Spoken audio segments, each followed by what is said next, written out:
tere, Töötukassa arendusosakonna projektijuht Aet Treil. Tere! Kas olete varem sarnaseid projekte ellu viinud Eestis või välismaal, nagu nüüd siin Ukrainas Kiievis?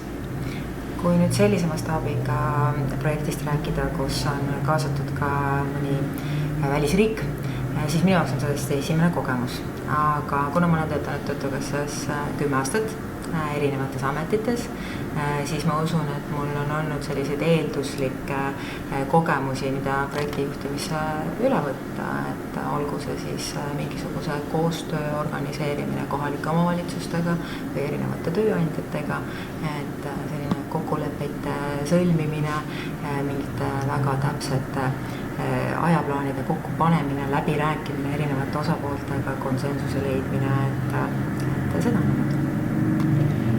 Mis võiks olla just välismaal sellise projekti juures kõige raskem? Ma arvan, et siin võib olla selline info liigutamise teema, aga ma iseenda jaoks püüdsin seda asja küll mõelda niimoodi, et kõige raskem see projekti juures olla see, kui sul ei ole õigeid küsimusi. Või sul ei ole julgust neid küsimusi küsida.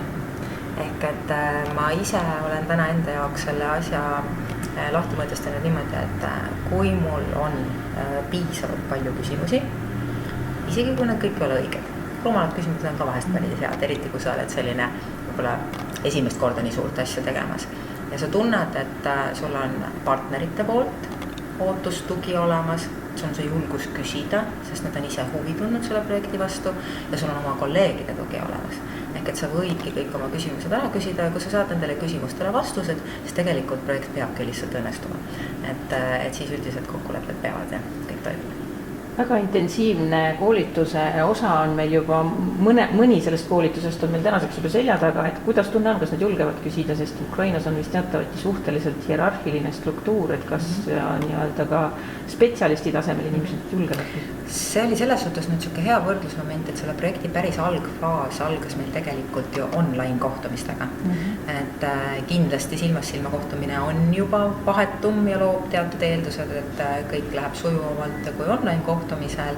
Et tegelikult me tajusime täna täiesti siiralt sellist vahetut suhtlust, valmidust, julgust küsida, lihtsalt näha on, et see teema, eriti avateemad, mis on võib-olla sellised üldisemad strateegiad, mingid sellised suured sihid, et sealt juba minna järgmistel kohtumistel üksikule tasandile, on nende jaoks nii uus, et rohkem on alguses sellist kuulamist ja võib jääda tunne, et nad on võib-olla vaiksemad, aga kenasti oli näha, et kui küsimusteks võimalus anti, need küsimused, mis tulevad, on väga sisulised, et jah, võib-olla siin on rohkem osakonnajuhtide võib-olla asetäiteid, aga me saame sellest ka aru, sellepärast, et riik on suur, organisatsioon on suur ja ennekõike peavad ju juhid saama selle uue teadmise, et siis juba oma organisatsiooni tasandil kokku leppida, kuidas nemad siis edasi nende muudatuste juhtimisega lähevad. Nii et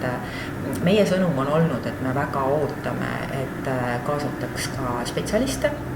Ja ma usun, et mida kohtumised edasi ja mida juba minnakse spetsiifilisemaks, et see ka juhtub. Nii et me ise omalt poolt oleme selle võimaluse neile pakkunud. Mis küsimus teid võib-olla kõige rohkem üllatas, kui sa meelid? Ma küll täna ise pean tunnistama, et olin natuke seotud sükeste taustateemadega, et ma püüdsin küll tähele panna, et mille vastu siis huvi tunti, et eks see sama ikkagi strateegiline juhtimine ja need võtmeindikaatorid, et ja kas ta nüüd üllatav oli, aga jällegi selline mõistetav, et see Eesti Töötukassa eripära, kuhu me oleme nende aastatega nüüd jõudnud, on see mitte niivõrd läbi siis puhtalt absoluutnumbrite juhtimine, vaid see peamine eesmärk. Miks üks Eesti või üldse tööturuorganisatsioon on ellu kutsutud selleks, et aidata inimesed tööle. Et meie oleme suutnud siis oma nõustajaid hakata nii palju usaldama, et me juba teame, et selle kõige suurema eesmärgi jaoks nad kasutavad just kõige sobimaid vahendeid, on see siis mingi teenus, toetus, lihtsalt võib-olla sisuline nõustamine. Et ma sain aru, et Ukraina kolleegide jaoks oli see selline et olete sinna jõudnud. Nii et jah, kas ta nüüd üllatus oli, aga selline võib-olla äratundmine, et me oleme kunagi sealt tulnud ja see on väga loomulik. Kuidas saab mõõta sellise arendusprojekti edukust või siis mitte edukust? Millal te võib-olla need esimesi KPI-sid näete selle puhul? Mulle väga meeldis täna selle mõõtmise kohta ja KPI-de kohta Meelise öelda. Sa saad seda, mida sa mõõdad. Või siis mõõdad seda, mida tahad, eks ju. Et selles suhtes hea kõnepruuk, et ühest küljest võib Eesti töötajaks öelda, et mõõta on lihtne, siis kui projekt on läbi ja joon on all ja kõik toimis nii, nagu oli kokku lepitud, ehk et see sai ju alguse juba eelmisel aastal sisendi andmine ja nemad ju pöördusid meie poole, et siis võiks ju lugeda nagu õnnestunuks. Samas nii selle projekti sisust tulenevalt kui ka tulevikku vaadates, et me tahame toetada nende püüdlusi liitumiseks Euroopa Liiduga. Et see, mis sellest projektist lõpuks välja kasvab, sõltub ikkagi väga palju Ukrainast endast, sellest Ukraina riiklikust tööturuasutusest, kuidas nad oma muudatuste juhtimise ja reformidega edasi lähevad. Et me näeme head tahet, me näeme väga palju soovi areneda, õppida, nad on väga paljude reformidega alustanud vaatamata sellele sõjategevusele, mis siin taustal käib. Nii et ma usun, et see ei lõppe veel selle projektiga, et projekti edukusele ei ole seatud ka otseselt nüüd selliseid väljund numbrilisi eesmärke, vaid ennekõike just see, et meie asi on pakkuda seda koolitus- või teadmusprogrammi vastavalt sellele sisendile, mida me siis neilt saime juba eelmine aasta, kui nad osad siis külastasid ka Eestit ja oleme saanud eeltööna siis selgitada. Ja kui siis nüüd selle pealt nad suudavad reaalselt ellu viia omad mingid reformid, võtta kasutusele ise omad mingid strateegiad, sõnastada, võib-olla mingisugused ka juhised, mida nad siin ka küsisid, et on teil äkki mingid manuaali juhistrateegiad, me peame hakkama kirjutama, et kõik see Euroopa vaade sinna juurde, et nad teaksid, siis ma arvan, et juba on võimalus öelda, et projekt on oma eesmärgi täitnud vähemalt sellisel kujul. Kas nad on küsinud ka mingeid konkreetseid IT-programme, mida meie juba kasutame, et kas nad võib neid üles? IT-kohtumine tegelikult on plaanis alles juunikuus, et praegu on IT-meeskonnad kohtunud vaid online'is. Ma tean, et kirjavahetus taustal käib, see on ka üks selline koht, kus meie suur ettepanek oli, et võib-olla saaks ka spetsialiste rohkem laua taha.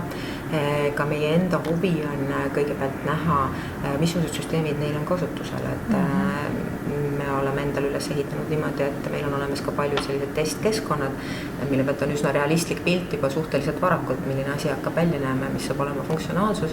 Ukrainlased on meil kinnitanud, et ka neil on mingid analoogkeskkonnad olemas, mida nad loodetavasti saavad siis ka meie ekspertide tol kohtumisel juunikoos presenteerida ja eks selle pealt siis tuleb välja, kas seal saab olema mingisugust sellist konkreetset juba siis programmide või arenduste mingit vahetust. Mida see Eesti Töötukassale annab või Eesti Töötukassalt ära võtab, et sellise suurprojektiga sai Ukrainasse tuldud, et võib-olla nüüd mõned oma tööasjad jäävad tegemata seetõttu? Ma hakkaks koheselt tagant pihta, et ma ei tunne, et see midagi ära võtab. Et omad tööd tegemised, et meil on organisatsioon nii tugev, et me peaaegu 1000 inimest tööl, et kõikidel, kes ka siin lähetused kaasas on oma ametlikud asendajad olemas ja kodune tugi on nagu tugev, et nii kui meie teekond algas, siis tuli juba kolleegidelt väga palju küsimusi, et kas kõik on hästi, kas midagi vajab korraldamist, saame me kuidagi aidata. Ma olen ise täna palju suhelnud taustal veel mingisuguseid selliseid formaalseid asju taustal korraldanud, et sõltumata kellaajast ja hetkest ma võin oma kodumaa kolleegide poole pöörduda, nii et ära ei võtta kindlasti mitte midagi. Mida annab, et me ise loodame ka, et me saame siit kindlasti midagi õppida, et valdkonnad on erinevad, aga kas või see sama mainitud IT-valdkond, et ma usun, et täna on Ukraina siin sammukese ees võib-olla kogu maailmast, ei tea, et eks sellest ka väga palju võib-olla ei räägita. Et ma arvan, et siin on äkki mingit sellist reaalset teadmist, aga annab teadmise, et meil on üks tõeliselt suur partner tööturuorganisatsioonide näol, kes on huvitatud muutustest, pakub omalt poolt kõik hea praktika, mis neil on, selline hea sõprus sõprus või see tunne, mida siin oli ka võib-olla tajuda, kui me saabusime. See justkui tuled nagu vana tuttava juurde. Ja suurte organisatsioonide ja selliste oluliste sektori organisatsioonide puhul, nagu seda on sotsiaalvaldkond ja tööturg, et selliseid sõpru on vaja, et nii juhtidel, spetsialistidel, et oleks tore, kui need kontaktid jääks elama, kui info liikumine jätkuks ka peale seda, see teadmiste vahetus, et siis on võimalik seljad kokku panna, kaasata veel kas teisi riike, et me oleme ka ju Euroopa võrgustikus väga heal positsioonil, et kui õnnestub Ukrainal liituda ühel hetkel ka Euroopa Liiduga, mida me väga loodame, siis mida rohkem meil on samuti mõtlevaid partnereid samade kogemustega partnereid, siis ma arvan, et võidavad kõik. Kas oli ka uhke tunne, kui Ukraina sealt nii-öelda rahvusvaheliste töötukassade organisatsioonist, kui nii võib öelda, ILO just Eesti välja valis, et Eesti neid nagu õpetama hakkas? Absoluutselt, et see on ikkagi selline tunnustus või väike kvaliteedimärk, et vaevalt, et igale osapoolele nüüd oleks selline pakkumine tehtud ja seda lihtsam on seda kõike ka võib-olla teha, et see on reaalne huvi.